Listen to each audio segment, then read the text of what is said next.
Andy Ruiz Jr., former heavyweight champion of the world, former unified heavyweight champion of the world. And there's not many men that can say that.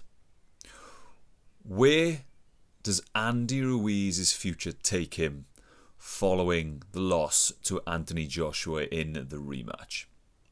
Now, the problem I find with Andy Ruiz is big enough for the division. He hits hard enough for the division. He has power. He is a great combination puncher. He is arguably the best combination puncher in the division. He's got fast hands. He's got fast feet. His cardio. There's no issue necessarily with his cardio. You don't often see him running out of gas around your mid-rounds. He is the problem that I find with Andy Ruiz Jr. His whole career, he's been operating at 70% of his potential. And what I mean by that is that he has gone through his whole career wearing a 40-pound weight vest of excess fat. If we have a look at the first Joshua fight, Andy Ruiz was dangerous in the first Joshua fight. He obviously tagged Joshua, didn't let him off the hook, took him out, and he was weighing 268 pounds. He fought Joseph Parker, and he was in the same sort of region in terms of his body weight on the scales, and he lost via majority decision in a fight that some felt that he could have won, that he should have won. And then it brings us to the Anthony Joshua rematch, and he weighs in at 283 pounds. George Foreman said at the time that he's blown it. There's no reason that he needed to be that high, that heavy. Here's what I think. Going off all the pluses that I've just said about Andy Ruiz, his hand speed, his power, his feet, how quick his feet are, his cardio ability. If Andy Ruiz Jr. got himself down to 225 pounds, 230 pounds in that region, how much more effective would he be? How much more effective would he be? If he didn't have that 40-pound weight vest on his body that he's carrying around, that he's doing 12 rounds with, that he's fighting with, that he's throwing combinations with, how much better would he be? What would a 225-pound Andy Ruiz have done in the rematch with Joshua?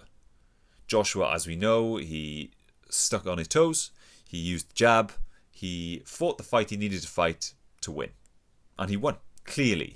Ruiz just couldn't get close to him. But that was 283 pounds of Ruiz. What if we take 60 pounds off?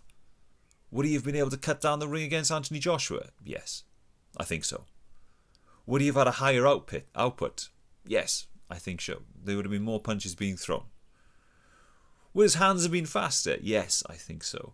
Now you can argue that he would lose a little bit of power.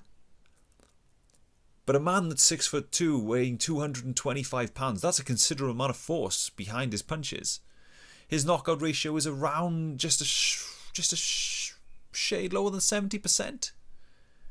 He's won 33 fights. I think he's got 22 knockouts. Correct me if I'm wrong.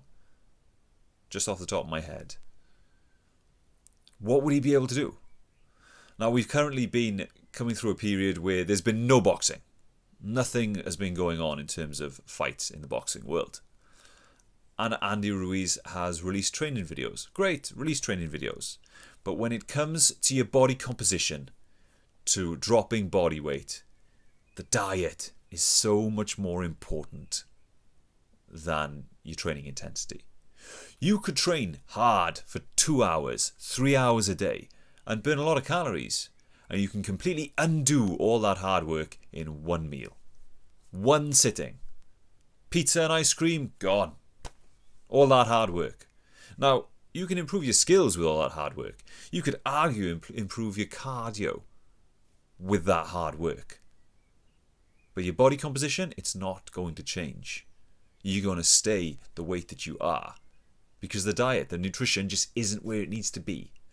As a boxing fan, as a fight fan, I tell you what I'd love to see. Currently in the mix, we've got Tyson Fury as our number 1, Anthony Joshua as number 2. Your 3, 4 and 5, who are they? Wilder, White, Usyk. If Andy Ruiz Jr. gets himself down, for the first time in his career, gets himself down to 225 pounds, 230 pounds, in that region, he's now in the Canelo camp. He's got everything he needs around him. If he can do that, I say that Andy Ruiz Jr. deserves to at least be at 6. Maybe even 5, maybe 4, maybe even 3. Who knows what he could do to the likes of Deontay Wilder? With his good head movement, his quick combinations, his quick feet, his decent power. Who knows what he could do? As a fight fan, I want to see that.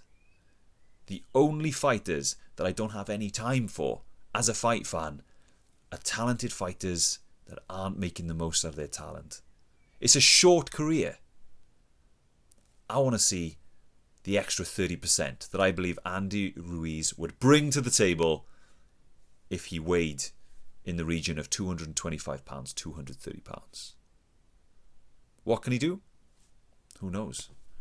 But I, for one, really, really want to see it. I'll catch you soon, guys. Leave a comment in the YouTube comments. If I've got anything wrong, please educate me. Leave me your thoughts. I want to know what they are. Until next time, take care.